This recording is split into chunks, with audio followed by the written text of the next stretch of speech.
네. 안녕하십니까. 비상대책위원회 시작하겠습니다. 앉으시죠.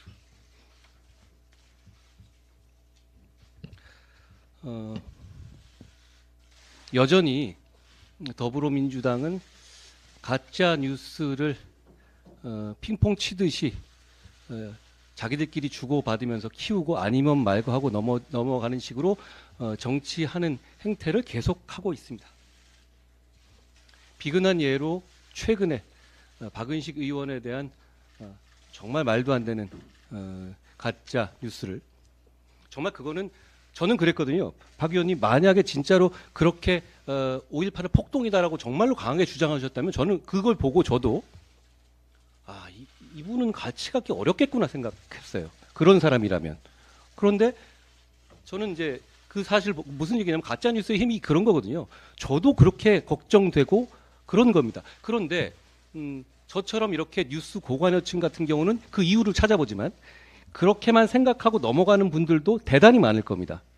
그러니까 정청래 같은 분이 그걸 게시하고 권칠승 수석 대변인이 그걸 나와서 읊어대고, 이런 식의 정치는 대한민국을 굉장히 후진적으로 만드는 겁니다. 과거에 청담동 술자리 의혹도 그랬죠. 그때 그 말도 안 되는 내용을 이재명 대표가 참석한 자리에서 동영상으로, 이런 자리였겠죠? 틀었습니다. 저는 그분들한테 단 한 명으로부터 사과를 받은 바가 없습니다. 저는 이번 선거 내내 민주당이 가짜뉴스를 끊거나 민주당이 저런 태도가, 가짜뉴스를 풀어놓고도 사과하지 않는 태도가, 권칠승 대변인은 그냥 게시물만 논평을 철회한다 이런 얘기만 놓았더라고요. 근데 논평 철회라는 게 가능합니까? 나간 말을 어떻게 철회한다는 거예요? 저는 민주당이 바뀌지 않을 거라고 생각합니다. 그렇지만 이제 우리가 바뀔 겁니다. 우리는 즉각 법적 책임을 끝까지 물을 겁니다. 그 이유는 우리가 동업자 의식 때문에 저런 분들을 넘어가주는 문제가 아니라 우리가 국민을 대표하는 공당이기 때문에 이런 후진적인 행태를 계속되게 둬서는 안 된다고 결심했기 때문입니다. 그런 차원에서 정청래 의원 등에 대해서 저희 차원에서 고발 조치를 한 것이라는 말씀을 드립니다. 또 한 가지요. 저는 이번 총선의 큰 시대 정선 중에 하나가 소위 말하는 운동권 특권 세력의 청산이라고 생각합니다. 저는 민주화 운동한 분들을 마음 깊이 존경합니다. 그분들의 그 당시의 헌신과 희생을 생각하면 저는 그분들에 대한 고마움이 대단히 크다는 점을 말씀드립니다. 그렇지만 민주화 운동은 우리 모든 국민들의 공입니다. 넥타이 부대의 공이고, 그리고 그때 정말 사랑도 명예도 이름도 남김없이 헌신했던 분들이 과연 임종석 같은 분들처럼 몇십 년 내내 기득권으로 정치하고 있습니까? 고인물로 남아서 새로운 세력의 정치 세력을 맡고 있습니까? 그렇지 않지 않습니까?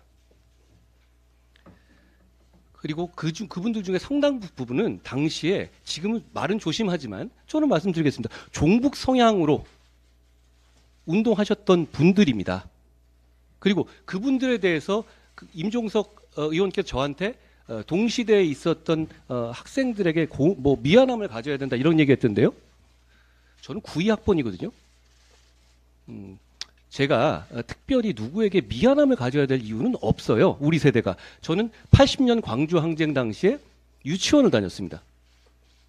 그럼 누구에게 미안해야 한다는 말입니까? 우리의 세대들이 또 열심히 살아왔고 그런 식으로 도덕적인 훈계를 들을 이유는 없습니다. 저는 이번 총선에서 국민들께서 이렇게 꽉꽉 막고 있는 운동권 특권 세력, 그 사람들은 지금 민주당 내는 70명 있다 그럽니까? 80명이 있다는 거예요. 그러죠? 정말 끼리끼리 다 아는 사람들 아닙니까?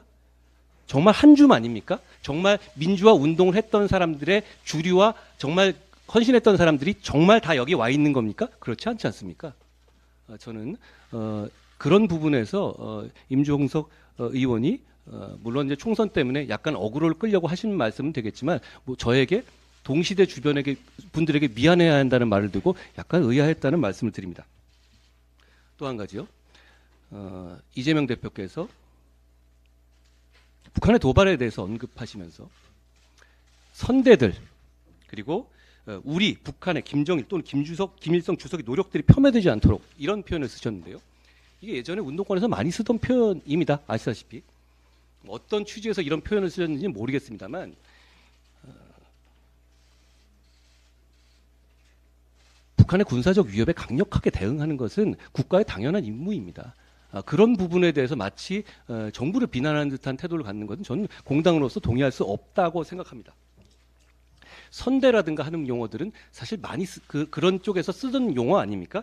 그리고 그 얘기는 마치 김정일, 김일성 이 과거에 무슨 평화적인 큰 노력을 했다는 것을 전제로 말씀하시는 것이잖아요. 선대의 노력을 그런데 어떤 노력을 했다는 건가요? 판문점에서 도끼 만행하고 김신조 사건 일으키고 아웅산, 칼기, 연평도 어떤 노력을 했다는 것인가요? 이런 것 중에 하나라도 직접 저지른 사람이라면 평화적 노력을 한 게 아니죠. 저는 그런 식의 인식을 가지고 있는 것에 대해서 우려하지 않을 수 없습니다. 그리고 이런 여러 가지 제가 말씀드린 것 중에서 민주당은 좀 짚고 넘어가야 될 것 같아요. 왜 자기들은 이렇게 해놓고 나서 언론에서 막 지적하더라도 사과하거나 아니면 자신 있으면 다시 얘기하거나 하지 않습니까? 저는 이 부분에 대해서 이재명 대표와 민주당에서 책임 있는 의견이라든가 입장을 내놔야 한다고 생각합니다.